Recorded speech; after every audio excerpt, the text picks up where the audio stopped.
Bonjour à tous, j'espère que vous allez bien. Il fait chaud, il fait beau à Lyon. Il fait chaud également à l'Olympique Lyonnais.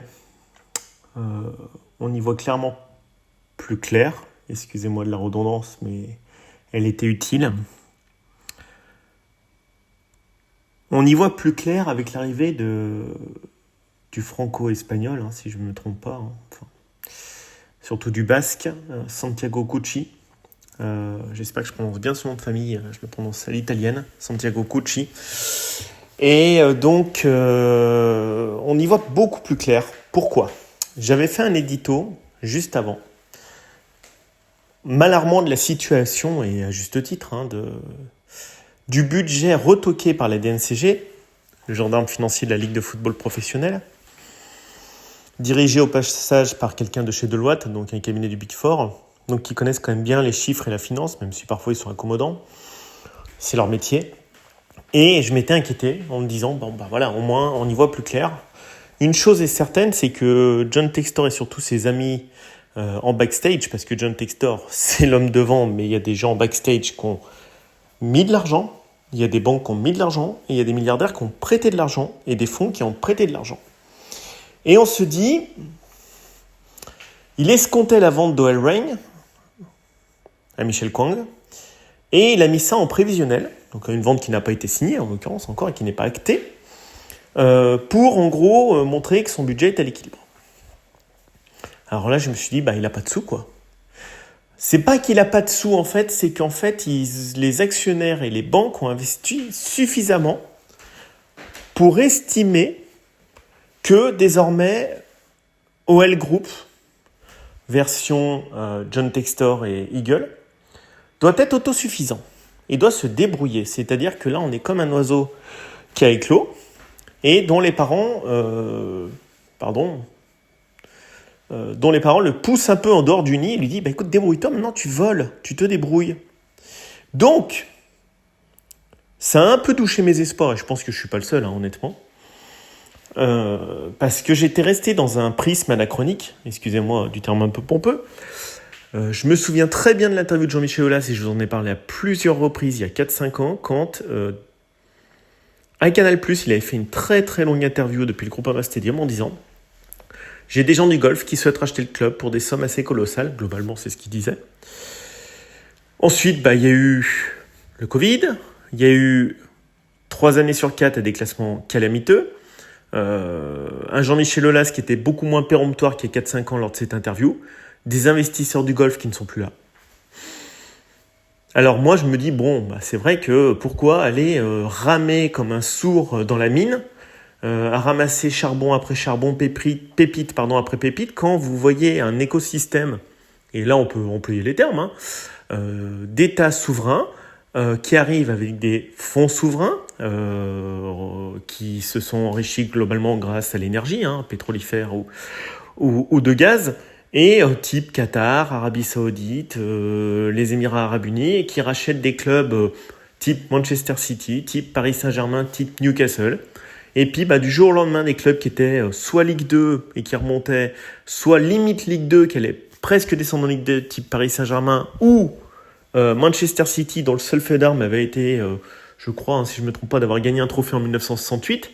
Des clubs complètement, soit d'un passé prestigieux type Newcastle ou Paris, ou complètement dans l'anonymat, du jour au lendemain sont devenus de la vieille moche grosse au fond de la classe à la super bombe au sein refait et bodybuildée, parfaite, en gros, concrètement. Première de la classe et reine de l'école.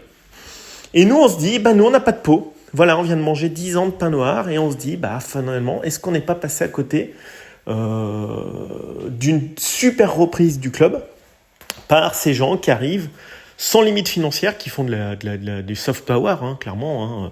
C'est ce que font les Qataris, c'est ce que font les Saoudiens. Ils font du soft power, ils investissent dans leur image en faisant ça. Voilà, ils évitent quand même le regard quand même peu bienveillant à minima, voire même très critique des démocraties occidentales qui ont fait Coupe du Monde au Qatar, qui ont fait les conditions de travail, qui ont fait en Arabie Saoudite des journalistes qui disparaissent, quand même des soucis on va dire de notre point de vue occidental, c'est peut-être pas le même point de vue en face, très critique, à juste titre ou pas, ça c'est pas l'objet de l'édito.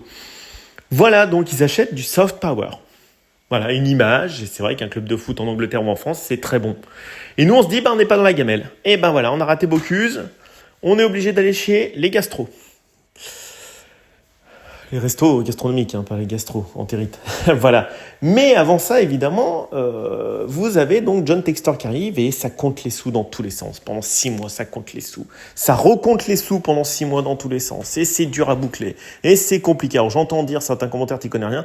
Non, je m'y connais un tout petit peu, je lis un tout petit peu. Comme tout le monde, il n'y a pas besoin d'avoir fait l'école, les hautes études en commerce HEC ou les SEC pour comprendre ou Dauphine pour comprendre l'économie et la finance. C'est très très simple l'économie et la finance, c'est des grands concepts. C'est comme les endettements. Voilà, c'est à la portée de n'importe qui. On ne demande pas d'être un expert comptable ou un commissaire aux comptes ou ce que vous voulez, ou un grand financier ou un grand fiscaliste pour lire des paperboards de 150 pages de chiffres qui sont bien souvent arrangés dans les grands groupes, on est d'accord. Donc on se retrouve avec ce John Textor et on fait tous un peu la gueule. Faut appeler un chat un chat. On fait la gueule parce que c'est vrai qu'on on le voit arriver là, ancien champion de skateboard avec nos préjugés évidemment. Le mec, il nous fait un grand show à l'américaine. Il a pas trop de sous. Olas, il veut vendre ses parts. Tout le monde veut vendre ses parts et c'est chaud. Et tout le monde serre les fesses, clairement. Et puis voilà, à un moment donné, ça marche. La vente se fait. Et puis c'est pas très étonnant finalement, je vais mettre un bémol dans tout ce que j'ai dit jusqu'à présent. Le 9 mai, il y a eu un coup d'État digne de Lucien Bonaparte et de Napoléon Bonaparte à l'Assemblée des 500 à l'époque, si vous reprenez les livres d'histoire. Voilà, un coup d'État, on appelle ça un coup d'État, napoléonien, comme vous voulez. Et il a dit, Jean-Michel, on fait un vote à main levée. 9 pour, 8 contre, merci, au revoir Jean-Michel, tu peux quitter la salle. Ça, c'est vrai que c'était assez extraordinaire. On s'est passé très très vite sur les ondes, même sur la chaîne. C'est vrai que là, il s'y attendait peut-être pas. Il savait qu'il allait partir, Jean-Michel Aulas, mais il s'y attendait peut-être pas de cette manière. Alors bravo à lui pour ce qu'il a fait. Les dernières années étaient des années d'investissement et d'endettement et c'est compliqué. Sans lui, on serait pas là, évidemment. Donc je le dis toujours. Et là, on voit quand même que depuis 2 mois, ça travaille quand même d'arrache-pied en coulisses.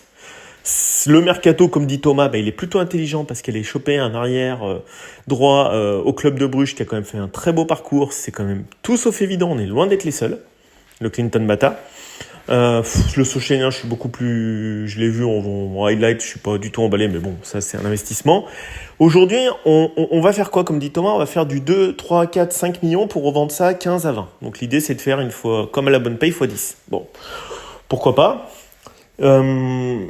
Ce que je vois, c'est surtout la nomination de Santiago Gucci, que j'ai regardé un petit peu en détail son parcours, son background. C'est un cadre dirigeant, c'est un cadre à la base, qui est devenu cadre dirigeant. Thomas a déjà fait une vidéo là-dessus.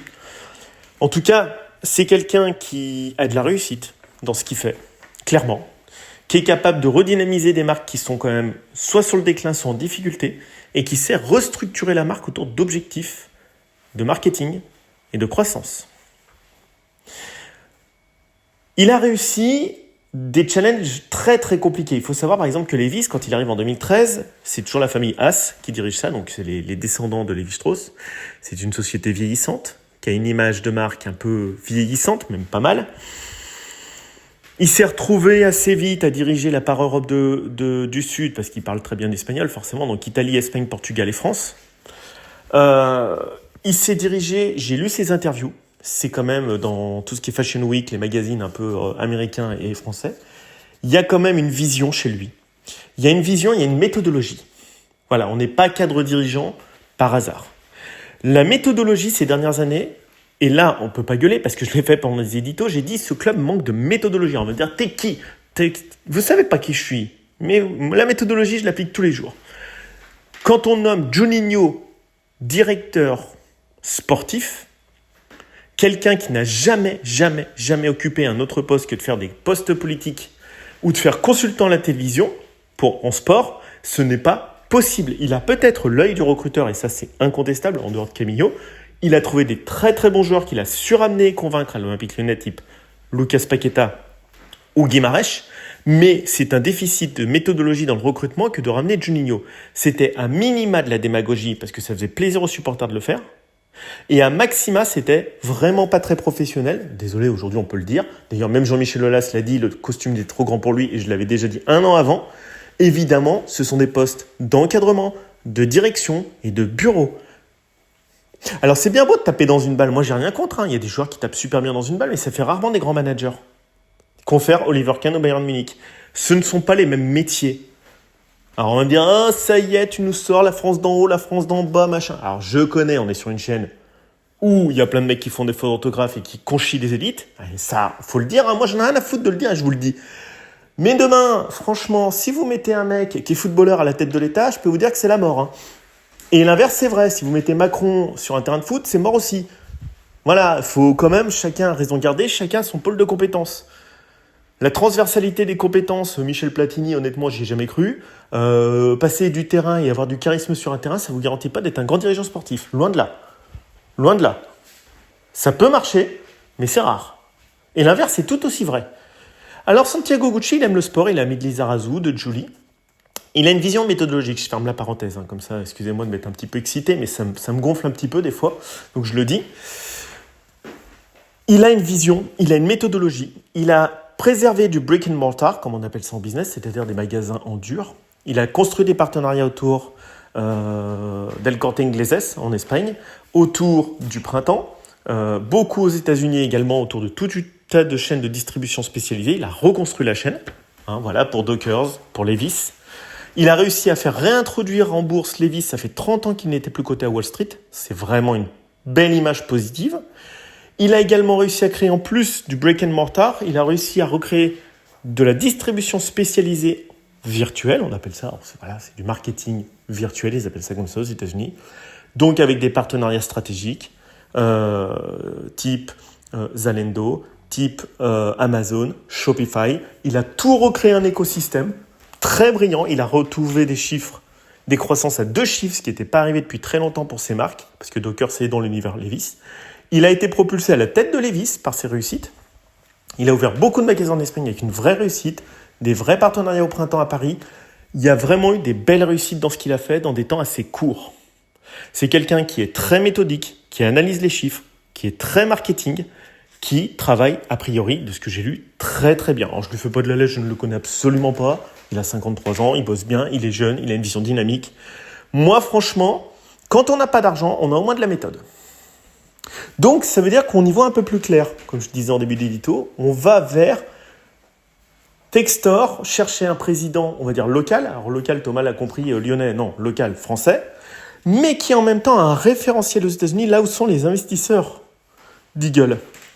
Les banques, les fonds d'investissement, type Ares, les amis milliardaires de John Textor qui ont investi et qui veulent des retours sur dividendes. Parce que le but d'investir de l'argent quelque part, c'est de toucher de l'argent un an après. Hein. Donc, maintenant, l'écosystème des gros salaires et tout ça, évidemment, comme dit Thomas, ça risque d'être assez porte ouverte. On va être dans un univers de passion, on va être dans un univers de méthodologie. Et la soupe est bonne, on va, je pense, beaucoup moins l'entendre dans les années à venir à l'Olympique Lyonnais. On va être beaucoup moins sur de l'anthropocentrisme, c'est-à-dire du clanisme, c'est-à-dire je ramène Tolisso, je ramène Lacazette. Alors Lacazette, bravo à lui, j'avais dit il y a un an, j'y croyais pas. Bravo à lui, je me suis trompé. Tolisso, non, au revoir, merci. 5 ans à signer pour je sais pas combien la signature, pour un but. Et moi, je l'ai vu jouer contre Brest, c'était catastrophique. Honnêtement, on peut me dire ce qu'on veut, ça va pas du tout. Si c'était pour faire du lyonno-lyonisme, je pense que ça, c'est fini. En tout cas, c'est un local car c'est un Français. Il a un référentiel business aux États-Unis et ça, les Américains sont très sensibles. Et la nomination de Santiago Gucci a été validée par les actionnaires et également les financiers derrière. Les gens qui prêtent de l'argent. C'est pas validé comme ça. Alors évidemment, il a un accointance, il vient du monde de la glisse. Quicksilver est réputé pour la glisse. John Textor était dans l'univers de la glisse. Ils se sont vite compris. Ils ont des targets. C'est des mecs avec des méthodes, un chemin et ensuite des targets. Il va pas revenir en un an comme ça. C'est pas facile de revenir comme ça dans le monde du foot. Mais il y a un grand nettoyage. Évidemment, on sait très bien que Vincent Bourseau est quelqu'un de très compétent sur tout le volet administratif, juridique, contractuel, négociation avec les joueurs et les clubs. C'est pour ça qu'évidemment, quand on a un talent comme lui, on le garde dans le club. Il n'était pas mis à la bonne position récemment. Et il était surtout entouré de gens, c'était un peu, on prend Juninho, allez, on prend Tolisso, allez, on fait comme ci, on fait comme ça, machin. Non, c'est fini. On fait pas au doigt mouillé.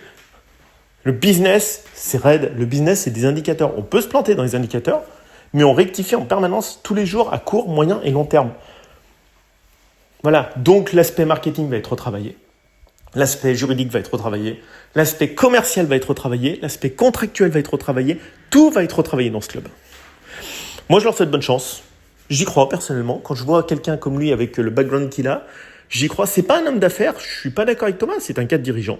C'est même presque mieux qu'il n'ait pas la main dans le portefeuille, comme l'avait Jean-Michel Aulas, c'est-à-dire qu'il soit actionnaire et en même temps PDG, parce que c'est très compliqué. Là, au moins, il est focus sur une tâche. Il a une mission avec des targets. Voilà, il n'est pas éternel. Si ça ne marche pas, au revoir. Mais en tout cas, il a des targets et comme il dit, il a envie de s'investir à 1000%. Et quand on a son intelligence et son référentiel, je ne vois pas pourquoi il se planterait. Voilà, après, vous aimez pas mon édito. Je m'en moque. Ceux qui n'aiment pas, juste un petit truc dans la vie est courte. Cassez-vous. Si t'aimes pas, tu regardes pas. Moi, je fais comme ça dans la vie. Je fais des éditos parce que j'ai envie de donner mon éclairage, honnêtement, mes éclaircissements et mon analyse. Si vous aimez pas, c'est pas mieux ou moins bien. C'est t'aimes pas, tu te casses. Voilà, c'est juste un petit message. Je pense que Thomas, il le fait passer aussi de temps en temps. Les éditos, c'est pas le but de vous faire plaisir aux gens. C'est le but, c'est de donner une opinion. Si ceux qui veulent, comme le vieux grincheux d'ailleurs, je l'invite, qui a toujours un avis sur tout et des fois très intelligent et des fois d'insultes, pur et simple, et c'est absolument pas normal d'insulter les gens gratuitement, ils peuvent venir faire des éditos aussi. Hein. Il y en a plein. Thomas, il est ouvert sur le contenu. Il gagne pas d'argent avec sa chaîne, enfin très très peu honnêtement. Donc venez, donnez, j'ai aucune consigne de Thomas, venez donner vos opinions, ouvrez des éditos. Venez sur la chaîne de Thomas, c'est une chaîne pour les supporters. Moi, là, je prends le haut-parleur et je parle pendant un temps. Mais je m'en fous, c'est gratuit, je gagne pas un copec, les mecs. Donc, je m'en fous de me faire insulter. Et alors, s'il vous plaît, quand on m'insulte, au moins, on essaye d'avoir une orthographe qui ressemble à une orthographe. Parce que je lis même pas. Voilà. Donc, soyez quand même, un mec qui dit, t'as le seum, machin, t'as, T-A, machin, attends, c'est même pas T apostrophe A-S, bon, laisse tomber. Allez, le français, le présent de l'indicatif est pas maîtrisé, déjà, je lis même plus. À un moment donné, quand on veut être respectable, on se rend respectable. Voilà, c'est tout. Donc, on est supporter de l'OL. Moi, je donne une opinion. Je crois plutôt en Santiago Gucci. Je croyais beaucoup moins en John Textor. John Textor, il répond également à des intérêts de plein de gens derrière lui. C'est pas lui tout seul. C'est un projet avec beaucoup de monde derrière, qu'on ne voit pas, avec beaucoup d'actionnaires qui veulent des réponses. Ils savent que le football européen, et particulièrement français, est sous-exploité économiquement. Ils ont des data, il y a des études, il y a beaucoup d'études de CIES, beaucoup d'études aujourd'hui de Harvard, il y a beaucoup d'études officielles aux États-Unis qui sortent là-dessus, de Fortune. Vous allez voir, taper les magazines américains qui sortent là-dessus. Bloomberg sort énormément d'études là-dessus, j'en ai lu pas mal. Ils pensent qu'il y a un potentiel de croissance formidable. Donc c'est pour ça qu'ils ont investi. Et c'est pour ça qu'on avait également Foster Gillette qui était dessus. C'est pour ça. Alors lui, il voulait payer en Bitcoin, mais bon, pourquoi pas, mais bon, ça c'est autre chose. Ça sécurisait pas la transaction. Il y a des repreneurs américains. C'est très différent des repreneurs saoudiens ou du Golfe. Mais faisons avec, peut-être que ça peut marcher. La route sera longue, mais croyons en eux. Allez, bonne journée à tous. Ciao, ciao.